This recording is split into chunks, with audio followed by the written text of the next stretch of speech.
নমস্কাৰ আফটাৰনুন এক্সপ্ৰেছলৈ স্বাগতম জনাই ষ্টুডিঅ'ত মই মৌচুমী শৰ্মা বৰুৱা আহক প্ৰথমে আহিছো এক ব্ৰেকিং নিউজলৈ টিএমচিএইচত দ্বিতীয়জন কৰোনা আক্ৰান্তৰ মৃত লোকজন ৰঙা চকুৱাৰ দিলীপ দাস তেজপুৰৰ মাছগাঁৱত ঘৰ দিলীপ দাসৰ এই পৰ্যন্ত শোণিতপুৰত দুজন কৰোনাত আক্ৰান্ত হৈ মৃত্যু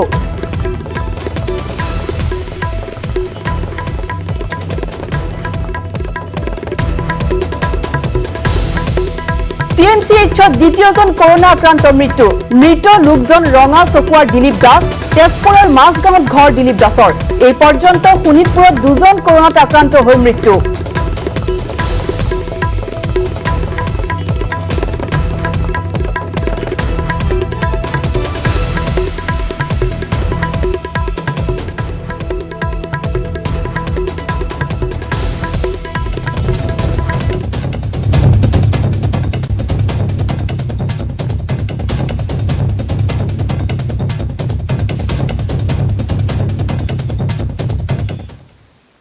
মৰাণৰ সমীপৰ বুহি খোৱাঙত কোভিড আক্ৰান্ত মহিলাৰ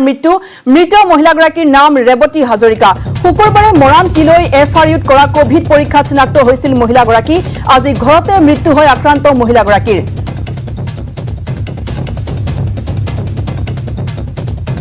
মৰাণৰ সমীপৰ বুহি খোৱাঙত কোভিড আক্ৰান্ত মহিলাৰ মৃত মহিলাগৰাকীৰ নাম ৰেৱতী হাজৰিকা শুকুৰবাৰে মৰাণ তিলৈ এফআৰইউত কৰা কোভিড পৰীক্ষা চিনাক্ত হৈছিল মহিলাগৰাকী আজি ঘৰতে মৃত্যু হয় আক্ৰান্ত মহিলাগৰাকীৰ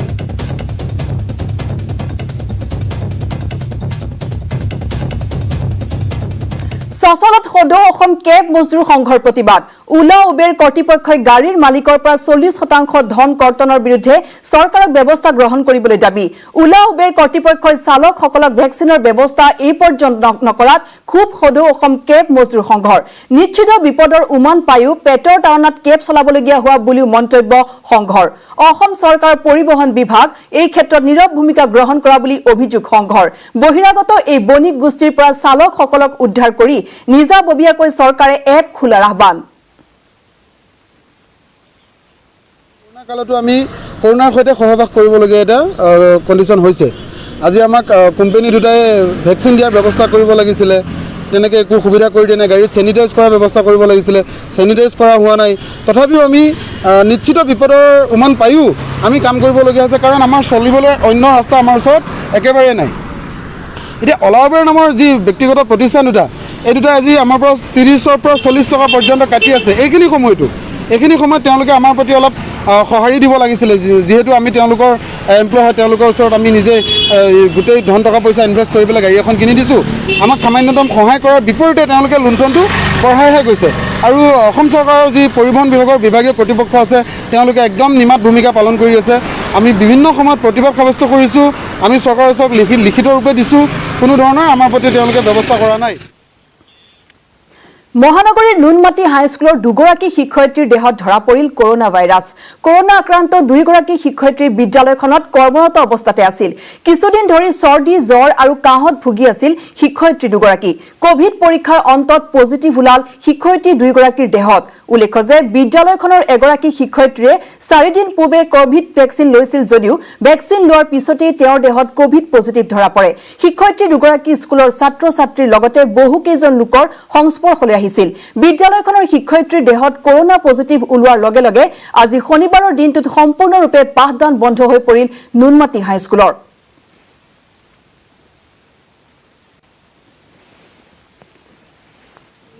মানে কোভিড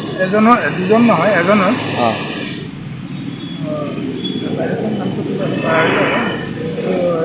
কোভিড হোৱা বুলি মানে কৈছিল ছাৰে ৰাতি মোক ফোন কৰি ক'লে কালি স্কুল বন্ধ আছে ল'ৰা ছোৱালী আহিলে ঘূৰি যাব দিবি মই অলপ যাওঁতে অলপ দেৰিকৈ যাম বুলি ক'লে দুজনৰ দেহত পাইছে বোলে ইয়াৰ আগতো পূৰ্বতো বোলে এগৰাকী দেহত পাইছিল আৰু এতিয়া বোলে ভেকচিন লোৱাৰ পিছতো বোলে পাইছে বোলে সেইটো মই গম নাপাওঁ কিন্তু স্কুল বন্ধ দিছে নেকি আজি চেনিটাইজ কৰিবৰ কাৰণে চেনিটাইজ আজি হ'ল সেইটো কাৰণে আজি মানে ল'ৰা ছোৱালীক মানে আহিব মানা কৰে আজি সোমবাৰে কি খুলিব নেকি সোমবাৰে খুলিব কিয় আৰু বাকীবিলাক মানুহ যিখিনি সংস্পৰ্শত আহিছিল যিখিনি লোক আৰু সংস্পৰ্শত আহিছিল সেইবিলাক মানুহৰ অলপ ভয় লগা নিচিনা হৈছিলে নে ভয় লাগিছিলে নাই মানে অলপ সন্দেহ চবৰে হৈছে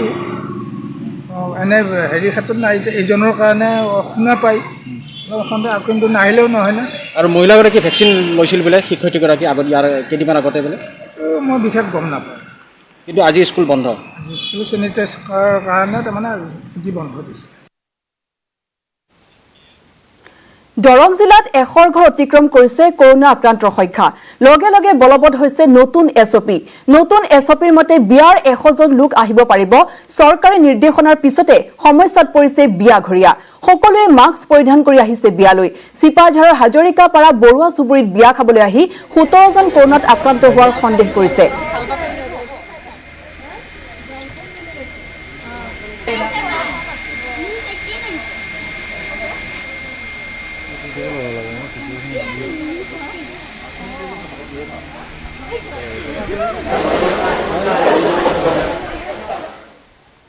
আৰু এই সংক্ৰান্তত আমাক অধিক তথ্য জনাব মঙ্গলদৈৰ পৰা আমাৰ সাংবাদিক নৱজ্যোতি মহন্ত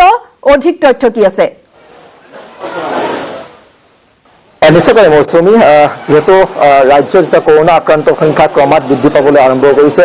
দৰং জিলাতো এতিয়া 264 গৰাকী লোক আক্ৰান্ত হৈছে কৰোনাত আৰু যেহেতু জিলাখনত 100 ঘৰ পাৰ কৰিছে কৰোনা আক্ৰান্তৰ সংখ্যা তেনে সময়তে নতুন যি এছঅপি চৰকাৰে ঘোষণা কৰিছে এই এছঅপিৰ মতে এতিয়া সকলো নিয়ম নিৰ্দেশনা মতে কাম চলি আছে আৰু যি বিয়া সভাসমূহতো যি 100তকৈ বেছি লোক থাকিব নোৱাৰিব নে যি নিৰ্দেশনা আছে এই নিৰ্দেশনাসমূহে কিন্তু বিয়া ঘৰীয়াক কিছু সমস্যাত পেলাইছে কাৰণ তেওঁলোকে প্ৰায় এমাহ দুমাহ ধৰি বিয়াৰ আয়োজন চলাইছে তেনে সময়তে বিয়া আয়োজন কৰিছে হঠাৎ এছঅপি ঘোষণা কৰাৰ লগে লগে তেনে সময়তে কিন্তু এই সমস্যাৰ মাজেৰে তেওঁলোকে বিয়া অনুষ্ঠিত কৰিছে কিন্তু বিয়া ঘৰীয়াত দেখিবলৈ পোৱা গৈছে যে অধিকাংশ লোকেই সকলো লোকেই বুলি ক'লে ভুল নহ'ব সকলো লোকেই মাস্ক পৰিধান কৰি আহিছে আৰু বিয়া ঘৰীয়া লোকসকলে হাতত চেনিটাইজাৰ লৈ আছে তেওঁলোকে যিসকল লোক আহিছে তেওঁলোকক হাত চেনিটাইজ কৰিছে কৰি তেওঁলোকক বিয়া ঘৰত প্ৰৱেশ কৰিবলৈ দিয়া হৈছে আমি দেখুৱাইছো মঙ্গলদৈ কৰিম চকৰ এখন বিয়া ঘৰীয়াৰ দৃশ্য আৰু বিয়া ঘৰৰ দৃশ্য এই ধৰণে সম্পূৰ্ণ কোভিড যি নিয়ম নতুন এছঅপি এই এছঅপিৰ মতে তেওঁলোকে বিয়া অনুষ্ঠিত কৰিছে বিয়া ঘৰীয়া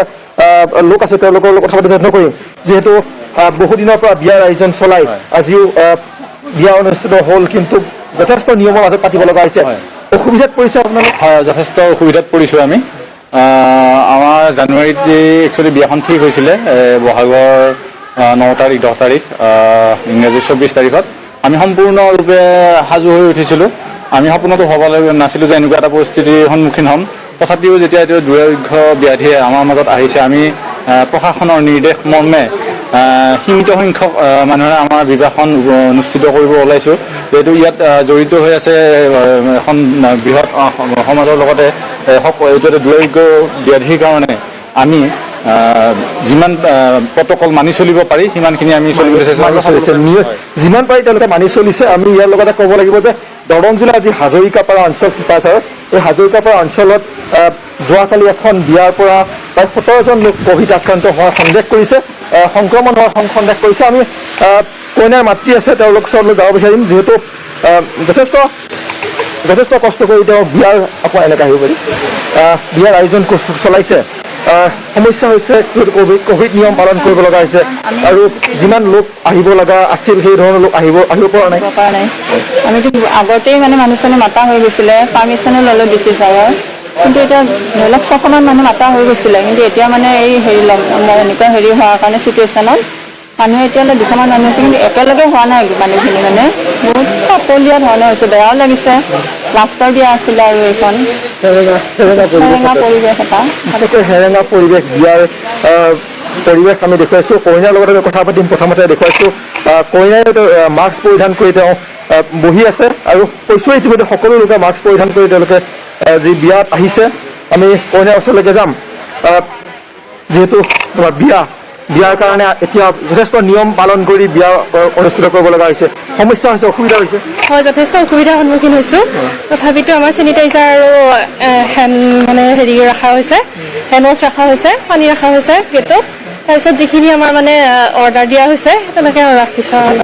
হয় নিয়ম বনাই হৈছে মাস্ক পৰিধান কৰি আহিব লাগিব হয় সকলোকে জনাই দিয়া হৈছে যিমান মানুহ আহিব লগা আছিল সেই মানুহ আহিছেনে আপোনালোকে নিমন্ত্ৰণ দিয়া আটাইখিনি মানুহ অহা নাই এতিয়ালৈকে যিহেতু জনোৱা হৈছে যে 100 মানুহে আহিব পাৰে গতিকে তেনেকুৱাকৈ আহি আছে ভয় শংকা যথেষ্ট ভয় লাগি আছে যিহেতু এনেকুৱা এটা ব্যাধি পৃথিৱীৰে অসুখ এতিয়া যিহেতু গতিকে ভয় বহুত লাগি আছে আৰু যোৱাকালি এটা খবৰ আহিছে যে হাজৰিকাপাৰা অঞ্চলত এখন ঘৰত বিয়াৰ পৰা সংক্ৰমণ হোৱা সন্দেহ কৰিছে 17জন লোকৰ এই ভয়টো আপোনালোকৰ মাজত আছে হয় আছে যথেষ্ট আছে সেইকাৰণে আমাৰ মানে যিখিনি পাৰা হয় সকলোকে মাস্ক পৰিধান কৰি থাকিব দিয়া হৈছে চেনিটাইজাৰ দি থকা হৈছে তাৰপিছত যেনেকৈ হয় যাতে সংক্ৰমণ নহয় নিশ্চয়কৈ এই ধৰণৰ তেওঁলোকৰ ব্যৱস্থা মাস্ক তেওঁলোকে পৰিধান কৰি আছে চেনিটাইজাৰ যি দিয়াৰ যি প্ৰতিজন লোকক চেনিটাইজ কৰিছে হাত চেনিটাইজ কৰি তেওঁলোকে প্ৰৱেশ কৰিব দিয়া হৈছে আৰু আমি কৈছোঁৱে যিহেতু দৰং জিলাত 266গৰাকী লোক এতিয়া কৰোণাত আক্ৰান্ত হৈ আছে চিকিৎসাধীন হৈ আছে তাৰ ভিতৰত আমি যদি কওঁ অধিকাংশ লোকেই হোম আইচলেশ্যনত আছে ইয়াৰ লগতে আমি ইতিমধ্যে কৈছোঁৱে যে দৰং জিলাৰ চিপাঝাৰত হাজৰিকাপাৰাত এখন বিয়াৰ পৰা 17জন লোক সংক্ৰমণ হোৱাৰ আশংকা কৰিছে স্বাস্থ্য বিভাগৰ লোক এটা গৈছে প্ৰতিজন লোকক কোভিড পৰীক্ষা কৰিছে কোভিড টেষ্ট কৰিছে ধন্যবাদ জনাইছো নৱজ্যোতি মহন্ত এয়া এখন বিবাহ অনুষ্ঠানৰ দৃশ্য আমাক পোনপটীয়াকৈ দেখুৱালে আমাৰ সাংবাদিক নৱজ্যোতি মহন্তই যেহেতু বিবাহৰ বাবে এছঅপি জাৰি কৰা হৈছে আৰু সেই এছঅপিৰ বাবে এতিয়া বিবাহ অনুষ্ঠানত এইদৰে মানুহৰ সংখ্যা কমি আহিছে বিৰতিৰ পিছত পুনৰ স্বাগতম জনাইছো গহপুৰৰ 93টা পৰিয়াললৈ ঘৰ খালী কৰাৰ জাননী ৰাজহ চক্ৰৰ কাৰ্যালয়ৰ পৰা জাননী প্ৰেৰণ গহপুৰৰ দক্ষিণ বৰঘুলিৰ 93টা পৰিয়ালৰ নিৰ্দেশ জাননী লাভ কৰি প্ৰশাসনৰ বিৰুদ্ধে প্ৰতিবাদ ৰাইজৰ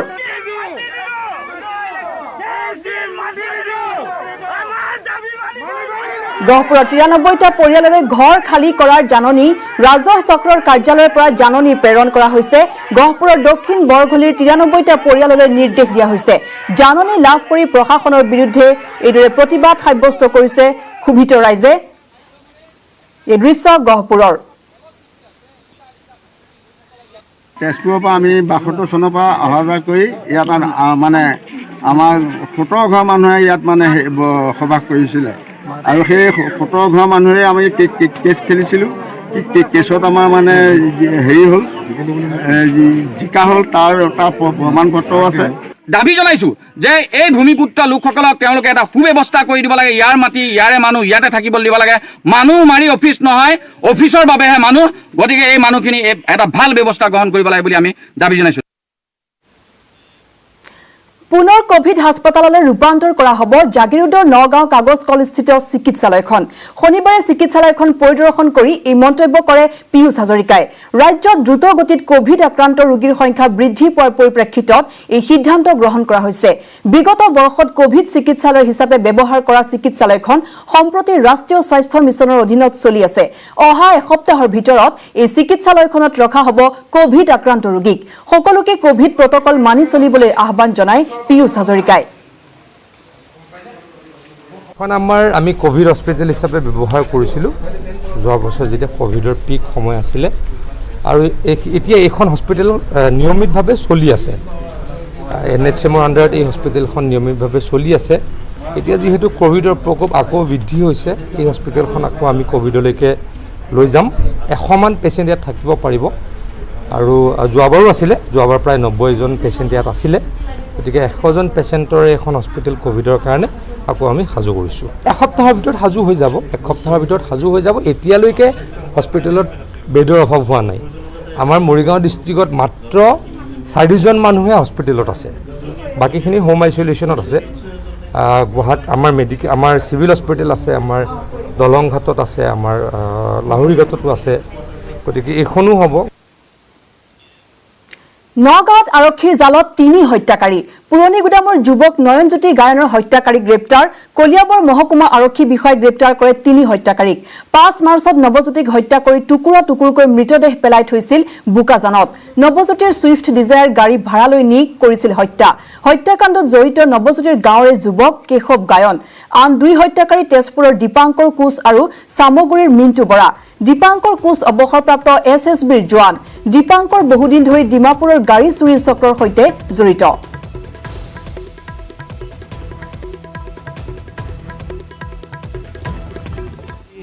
বিভিন্ন জেগাত তেওঁলোকে যাওঁতে আমি CCTV ফুটেজ আমি কালেক্ট কৰিছিলোঁ তেওঁলোকে এটা মৰঙী অঞ্চলত গোলাঘাটৰ পেট্ৰল পাম্পত তেল ভৰাইছিলে কাৰণ কলিয়াবৰ তিনিআলিতেই তেখেতক বেহুচ কৰা হৈছিলে নৱজ্যোতি গায়নক ঔষধ খুৱাই আৰু তাত এটা পেট্ৰল পাম্পত তেওঁলোকে তেল ভৰাইছিলে তেল ভৰাওঁতে গাড়ীখনৰ ভিতৰত যিহেতু নৱজ্যোতি গায়নক তেওঁলোকে বেহুচ কৰি ৰাখিছিলে আৰু মূল যিজন আসামী দীপংকৰ কোচে আমি সেই ফটোত দেখা পাইছিলোঁ এই টি চাৰ্টটো পিন্ধি আছিলে আৰু কালি আমি এই টি চাৰ্টটো উদ্ধাৰ কৰিবলৈ আমি সক্ষম। কৰোনাক লৈ মন্ত্ৰী হিমন্ত বিশ্ব শৰ্মা বৰ্তমানৰ আন্তঃগাঁথনিৰে ৰাজ্যত 7 দিনলৈ কোনো সমস্যা নাই। যোৱাকালিলৈ ৰাজ্যত 2 লাখ ভেকচিন আছিল। আজি এই মুহূৰ্তত 4 লাখ ভেকচিন মজুত হৈছে আৰু 3 লাখ ভেকচিন আহিব অচিৰেই। ৰাজ্যত দৈনিক প্ৰয়োজন 60,000 ভেকচিনৰ। কোভিড কেয়াৰ চেণ্টাৰ সন্মুখত থাকিব কেণ্টিন। কেণ্টিনত কোভিড ৰোগীয়ে খাব পাৰিব খাদ্য। দৈনিক 300 টকা দি লাভ কৰিব খাদ্য আৰু পানী।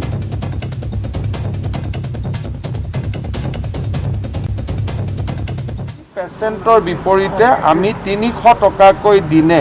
দিয়াৰ বাবে সিদ্ধান্ত গ্ৰহণ কৰিছোঁ। সেই 300 টকাৰ ভিতৰতে জিলা উপায়ুক্তসকলে তেওঁলোকৰ ব্ৰেকফাষ্ট, লাঞ্চ, ইভিনিং টি আৰু ডিনাৰ আৰু 1 লিটাৰ পানীলৈকে ব্যৱস্থা কৰিব লাগিব। প্ৰতিটো কোভিড কেয়াৰ চেণ্টাৰৰ সন্মুখত এখন কেণ্টিন থাকিব, যাতে প্ৰয়োজন অনুসৰি কোনোবাই অতিৰিক্ত বস্তু কিনিব খুজিলেও কিনিব পাৰিব। তাৰ উপৰিও জেনেৰেলি আমাৰ অসমত বা গুৱাহাটীত হস্পিটেল বেডৰ এভেইলেবিলিটি লৈ আমি আলোচনা কৰোঁ আৰু মই ভাবোঁ যে অহা 7 দিনলৈকে স্থিতি সন্তোষজনক হৈ থাকিব। 1 তাৰিখৰ পৰা ভেকচিনৰ অনুমতি হ'ব, কিন্তু ভেকচিন আহিও পাব লাগিব। এতিয়া যিমান দূৰ মই জানো 28 তাৰিখৰ পৰা ৰেজিষ্ট্ৰেশ্যন হ'ব। সেই বিষয়ে অহাকালি আমি ভাৰত চৰকাৰৰ পৰা নিৰ্দেশ পাম। 28 তাৰিখৰ পৰা ৰেজিষ্ট্ৰেশ্যন হোৱাৰ পিছত ৰেজিষ্ট্ৰেশ্যনৰ সংখ্যা কোন ৰাজ্যত কিমানে ৰেজিষ্টাৰ কৰিলে সিমান ভেকচিন কিনিবৰ কাৰণে তেখেতসকলে অনুমতি দিব। অৰ্থাৎ সাধাৰণ লোকে 1 তাৰিখৰ পৰা ভেকচিন নাপাব। 28 তাৰিখৰ পৰা ৰেজিষ্ট্ৰেশ্যন হ'ব। শ্ৰীৰামপুৰত সমস্যা আছে। শ্ৰীৰামপুৰত যদি আপুনি ট্ৰাক ড্ৰাইভাৰক চেক কৰে তেতিয়াহ'লে তাতে ট্ৰাক লাইন হৈ যাব পজিটিভ পোৱা, আৰু তাতে এচেঞ্চিয়েল কমোডিটিজ আহে। গতিকে তাত যদি আপুনি ট্ৰাক ৰখাই দিয়ে গুৱাহাটীতো খাদ্যৰ নাটনি হৈ যাব। সেইকাৰণে ট্ৰাক ড্ৰাইভাৰৰ ক্ষেত্ৰত আমাৰ নিৰ্দেশটো হ'ল যে যিখন পাৰ্কিং লটত ফাইনেলি ট্ৰাকখন ৰখে তাতেহে আপোনালোকে টেষ্ট কৰিব, যাতে ট্ৰাকখন ৰাস্তাত ৰখি নাযায়। ধৰক কোনোবা এখনে মেডিচিন লোৱা ট্ৰাক আহি আছে, ড্ৰাইভাৰজন পজিটিভ হৈ গ'ল, আমি হস্পিটেলত লৈ আহিলোঁ, এতিয়া শ্ৰীৰামপুৰৰ পৰা ট্ৰাকখন কোনে চলাই লৈ আহিব? গতিকে কথাবোৰ ভবাৰ দৰে সহজ নহয়। সেইকাৰণে আমি নিৰ্দেশ দিছোঁ যে ট্ৰাকখন আহি যেতিয়া বেলতলাৰ পাৰ্কিং লট পাব তেতিয়াহে টেষ্ট কৰিব, যাতে গুৱাহাটীত ঔষধ আদিৰ বা অসমত ঔষধ আদিৰ নাটনি নহয়। কিন্তু যিবিলাক প্ৰাইভেট ভেহিকল শ্ৰীৰামপুৰ বক্সিহাটেদি আহিছে তেওঁলোকৰ টেষ্টিঙৰ কাম ইতিমধ্যে আৰম্ভ হৈছে। কিন্তু ট্ৰাক আমি টেষ্ট কৰিব নোৱাৰোঁ। ট্ৰাক টেষ্ট কৰিলে অসমৰ ভিতৰত অদ্ভুত নাটনিৰ সৃষ্টি হ'ব। হুজাইত 4 জুৱাৰী গ্ৰেপ্তাৰ। IPLৰ নামত চলাইছিল জুৱাৰ বেহা। গ্ৰেপ্তাৰ আলম আহমেদ, আইজুল হক, নজমুল ইছলাম। ৰিয়াজউদ্দিন নামৰ আন এটা জুৱাৰী গ্ৰেপ্তাৰ। বৰপুখুৰী অঞ্চলৰ আইজুল হকৰ ঘৰৰ পৰা গ্ৰেপ্তাৰ। উদ্ধাৰ কেইবাটাও মোবাইল ফোন, নগদ ধন, নথি পত্ৰ। অনলাইনৰ জৰিয়তে চলাইছিল জুৱাৰ বেহা।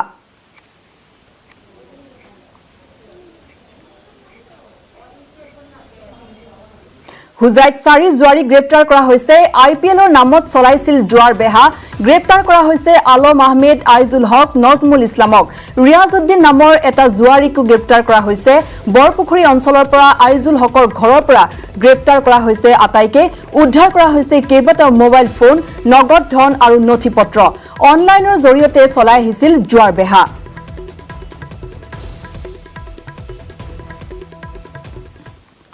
দেশৰ নতুন মুখ্য ন্যায়াধীশৰ শপত গ্ৰহণ। মুখ্য ন্যায়াধীশ NV ৰামানক শপত বাক্য পাঠ কৰালে ৰাষ্ট্ৰপতিয়ে। দেশৰ 48 সংখ্যক মুখ্য ন্যায়াধীশ NV ৰামানা। ৰাষ্ট্ৰপতি ভৱনত শপত ললে NV ৰামানাই। শপত গ্ৰহণ অনুষ্ঠানত উপস্থিত থাকে মুখ্য উপৰাষ্ট্ৰপতি ভেংকায়া নাইডু আৰু প্ৰধানমন্ত্ৰী নৰেন্দ্ৰ মোদী।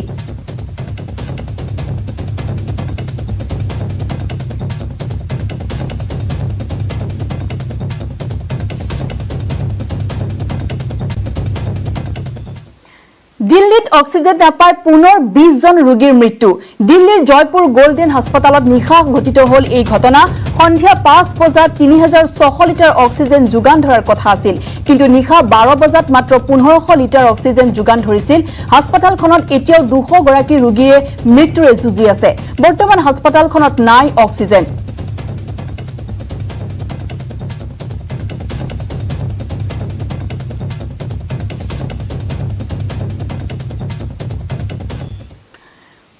বোকাখাত অসামৰিক চিকিৎসালয়ৰ কোভিড কেয়াৰ চেণ্টাৰৰ পৰা কোভিড পজিটিভ ৰোগীৰ পলায়ন কাহিলি পোৱাতে পলায়ন কৰা ৰোগীজনৰ নাম হেমন্ত সৰেন নুমলীগড়ৰ কোভিড টেষ্ট চেণ্টাৰৰ পৰা আনিছিল ৰোগীজনক চিকিৎসালয় কৰ্তৃপক্ষই আৰক্ষীক দাখিল কৰিছে অভিযোগ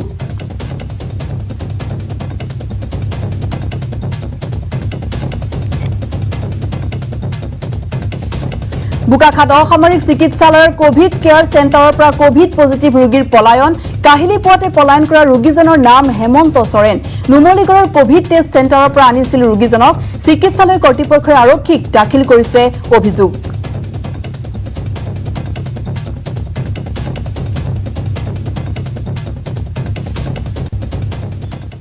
কৰোনা পৰিস্থিতিৰ সুযোগ নলবলৈ ব্যৱসায়িক সকিয়নি কামৰূপ মহানগৰ উপায়ুক্তৰ গুৱাহাটীত যাতে খাদ্যৰ কৃত্ৰিম নাটনি আৰু মূল্য বৃদ্ধি নহয় তাৰ বাবে অধিক তৎপৰ হৈছে জিলা প্ৰশাসন ইতিমধ্যে ব্যৱসায়িক সন্থাৰ সৈতে আলোচনাত মিলিত হৈছে উপায়ুক্তগৰাকী আনহাতে কামৰূপ মহানগৰত এদিনত হাজাৰৰ ঘৰত কৰোনা আক্ৰান্ত হল বন্ধ হ'ব শিক্ষানুষ্ঠান ইতিমধ্যে শিক্ষা বিভাগৰ পৰা এই সন্দৰ্ভত জিলা প্ৰশাসনে লাভ কৰিছে জাননী সমান্তৰালকৈ শিক্ষাৰ্থীৰ অসুবিধা নোহোৱাকৈ